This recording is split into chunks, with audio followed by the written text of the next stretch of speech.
Halo, assalamualaikum sahabat woodworker seluruh Indonesia. Jumpa lagi dengan saya Putra dari Nunas Woodworking. Sebelum masuk ke pokok inti pembahasan, saya sebelumnya ingin mengucapkan terima kasih banyak kepada teman-teman yang sudah mengikuti program giveaway yang saya berikan. Saya sangat mengapresiasi kritik dan saran yang teman-teman berikan. Itu sangat bermanfaat bagi saya. Tidak ternilai harganya. Kalau dibandingkan dengan harga dari barang yang akan saya giveaway itu ya tidak sebanding ya. Ilmu yang bermanfaat itu priceless, tidak ternilai sama sekali. Saya sangat berterima kasih, itu sangat membantu bagi saya. Buat teman-teman yang menang saya ucapkan selamat, tapi buat yang belum menang jangan berkecil hati. Mungkin nanti giveaway berikutnya bisa teman-teman menangi ya. Ini komentar yang saya pilih ini memang sudah saya saring dari beberapa komentar. Banyaklah kriteria yang saya tetapkan di situ untuk menjadi pemenang ya. Saya cukup objektif dalam memilih. Tidak subscriber lama atau subscriber baru itu saya tidak melihat dari situ, tapi saya memang melihat isi dari komentar yang isi dari kritik dan saran yang teman-teman berikan. Sebenarnya banyak sekali komentar-komentar dan kritik juga saran yang bagus di situ. Saya sampai bingung ya memilihnya, sampai saya libatkan istri saya juga untuk memilih. Jadi saya memilihnya itu banyaklah yang berdasarkan banyak kriteria, tapi ada yang beberapa yang memang saya rasa yang ini nih saya belum tahu nih gitu loh. Yang ini nih ilmu nih bagi saya, ilmu baru nih. Yang lainnya ada yang sudah saya tahu atau ada yang saya konsep ya, seperti itulah. Sekali lagi saya ucapkan banyak terima kasih. Saya nggak tahu lagi mau bagaimana lagi caranya berterima kasih kepada teman-teman. Saya doakan semoga teman-teman semua murah rezeki, sehat selalu ya. Untuk pemenang giveaway yang saya berikan itu sudah saya umumkan ya di Instagram saya. Silakan aja cek Instagram saya, nanti silakan DM ke saya untuk alamatnya. Terus itu aja kali ya, DM alamat aja, nanti saya kirimkan barangnya. Tidak usah mikirin ongkos kirim, itu saya yang nanggung nantinya ya. Baik teman-teman, sekarang kita masuk ke pembahasan ya. Ini pembahasan tentang workshop di bidang yang kecil, di tempat luas tanah yang kecil. Jadi ini berdasarkan pengalaman saya pribadi. Workshop saya ini ukurannya hanya 2x3 karena dibagi lagi. Sebenarnya ini parkiran mobil saya, tapi saya bagi lagi menjadi 2. Jadi setengah buat parkiran dan setengah lagi untuk workshop. Which is itu kecil ya, untuk sebuah workshop itu sangat kecil. Jadi ruang gerak saya sebenarnya memang sangat terbatas di sini. Tapi saya akali bagaimana caranya supaya workshop kecil ini tetap usable ya, tetap bisa digunakan untuk kegiatan-kegiatan woodworking. Jadi yang pertama itu yang saya lakukan adalah sebisa mungkin saya membuat semua peralatan, semua meja itu menjadi portable, bisa dipindah-pindahkan. Itu sangat berguna ya pada saat saya ingin memotong multiplex dengan ukuran multiplex itu kan 240 dikali 120 ya.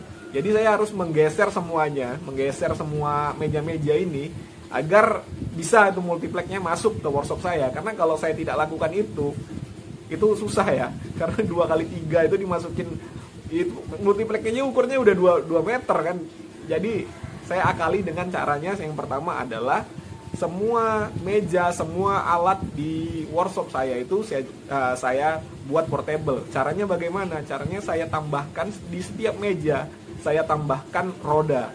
Jadi saya bisa pindah-pindahkan, tapi roda yang ada penguncinya ya, pada saat saya ingin membuat dia fix. Jadi tinggal tekan penguncinya, selesai. Nggak masalah, jadi lebih praktis gitu loh.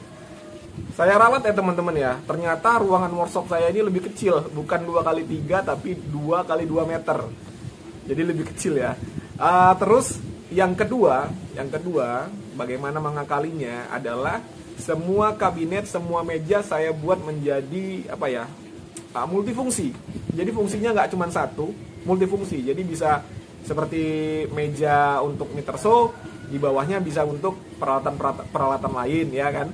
Baru meja untuk router, dan meja ini sebenarnya meja untuk router dan juga meja untuk perakitan saya jadiin satu. Jadi pada saat saya tidak menggunakan routernya saya lepas, jadi saya jadikan meja itu sebagai meja perakitan. Lalu apalagi ya? Seperti yang di belakang ini apa? Sebenarnya ini lemari apa ya? Kayak seperti kabinet. Ini pemisah antara workshop saya dan workshop istri saya. Di belakang itu workshop istri saya. Jadi ini kabinet ini saya akali juga. Di depan ruangannya untuk saya, yang di belakang ruangannya untuk istri saya. Jadi memang agak sedikit tricky ya, tapi mau nggak mau saya harus dipaksa berpikir bagaimana memanfaatkan luas tanah saya yang kecil menjadi banyak manfaat multifungsi. Sekarang saya akan tunjukkan kepada teman-teman kalau kabinet yang saya buat ini memang dia dua muka ya, dua muka. Jadi depan belakang itu bisa digunakan. Jadi seperti yang teman-teman lihat ini sekarang tampak depannya. Ruangan depan ini saya gunakan buat keperluan saya. Itu tempat-tempat box-box bor, dan itu tempat cat, itu tempat kompresor, kelihatan ya. Yang di atas itu saya buat front clean sheet ya, untuk menggantungkan power tools saya. Ya, yang itu untuk hand tool saya menggunakan magnet. Jadi saya buat sebisa mungkin satu kabinet itu multifungsi, bisa untuk mencakup semua kegunaan ya. Karena memang kalau saya buat kabinet-kabinet lain tidak muat. Ini workshop saya hanya ukurannya 2x2. Kita lihat nanti ke belakang. Ini memang dua wajah, jadi dua muka ya untuk kabinetnya. Jadi ini tampak belakang dari kabinet yang saya tunjukkan di depan tadi ya, di workshop saya. Ini dapat belakangnya. Ini saya gunakan ruang-ruangannya ini untuk workshop istri saya. Selain untuk selain untuk kabinet, untuk menyimpan barang-barang, untuk meletakkan barang-barang power tool saya, sebenarnya kabinet itu juga saya jadikan sebagai partisi, jadi penghalang antara workshop saya dan workshop istri saya. Itu sebagai filter debu juga, supaya debunya itu nggak langsung ke dalam rumah. Yang ketiga, kalau bisa barang-barang kerja kita itu digantung ya. Menggantung barang-barang kerja kita itu menghemat ruang kabinet, bisa juga menghemat. Pokoknya kalau digantung itu kan kita mendapat ruang baru ya, ruang tambahan gitu loh, dengan dinding yang ada di workshop kita. Yang keempat, usahakan jika teman-teman membuat suatu proyek, itu bahannya itu dihitung agar sebisa mungkin pas gitu loh. Jadi tidak berlebih bahannya. Karena lebih bahan itu akan memakan ruang ya untuk penyimpanannya di tempat kita. Saat kita menyimpan barang-barang berlebih itu, maka ruang dari workshop kita yang sempit itu akan menjadi semakin sempit. Karena kita harus menyimpannya kan, tidak mungkin kita buang kan lebihnya itu. Untuk yang kelima, usahakan beli power tools atau beli barang-barang yang menunjang hobi ataupun pekerjaan teman-teman sesuai dengan kebutuhan teman-teman. Jadi jangan beli barang yang jarang dipakai misalnya begitu ya, atau jangan beli barang yang memang tidak teman-teman butuhkan, karena pastinya dia akan memakan tempat untuk menyimpan. Ini yang terakhir ya teman-teman ya, ini terakhir dan yang paling penting, yaitu jaga hubungan baik dengan tetangga. Kenapa? Ini penting ya, karena pada saat teman-teman tidak bisa lagi menggunakan halaman teman-teman untuk melakukan pekerjaan kayu yang biasa kita lakukan.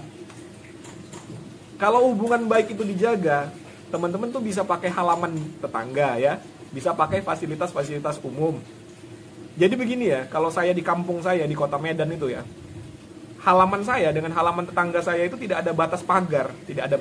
Jadi ya udah luas begitu aja, terbuka begitu aja. Jadi saya bisa pakai halaman tetangga saya, dan tetangga saya juga bisa karena pakai halaman saya. Itu karena kami berhubungan baik, jadi tidak ada masalah di situ. Kalau hubungannya tidak baik kan pasti dia tidak berkenan dong kita pakai halamannya. Dan untuk contoh fasilitas umum ya, ini fasilitas umum yang saya alami sendiri. Ini saya tinggal di suatu perumahan. Jadi saya terkadang mengeluarkan table saw saya sampai ke jalan umum. Ini karena ya perumahan saya ini sepi karena memang perumahan, jalanannya memang jalanan khusus untuk warga. Ya di depan rumah saya itu memang fasilitas umum, hanya taman begitu aja. Jadi tidak terlalu mengganggu. Dan kalau itu kalau hubungan saya dengan tetangga saya nggak baik, pasti tetangga saya juga nggak senang dong saya pakai fasilitas umum untuk pekerjaan kayu saya. Iya nggak kan? Itu penting loh, makanya saya bilang berhubungan baiklah dengan tetangga di sebelah yang paling dekat lah dengan rumah Anda. Oke, Gitu aja ya teman-teman ya, share pengalaman mengakali workshop sempit ya. Membuat workshop di ruang yang sempit, di bidang yang sempit. Itu aja ya, share pengalaman saya. Ini pengalaman pribadi saya sendiri yang sudah saya alami. Jadi kalau teman-teman mau istilahnya mau dipakai silakan, kalau nggak dipakai juga nggak apa-apa. Kritik dan saran boleh silakan dituangkan di kolom komentar seperti biasa.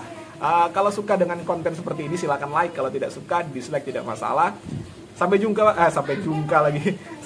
di konten-konten berikutnya. Assalamualaikum warahmatullahi wabarakatuh. Jangan lupa subscribe.